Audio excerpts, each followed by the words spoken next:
Hello, friends. Welcome back to our YouTube channel. Today, in this video, let's learn about how to change icon of Twitter.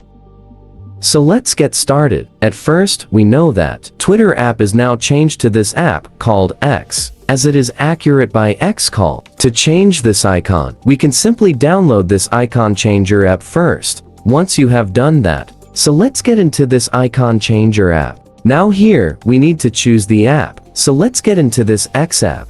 Now, make sure you have already downloaded or saved the photo of the icon. So let's get into photo and click on this one. And here's the icon. Selected and click on tick mark. And click on OK. Now click on add.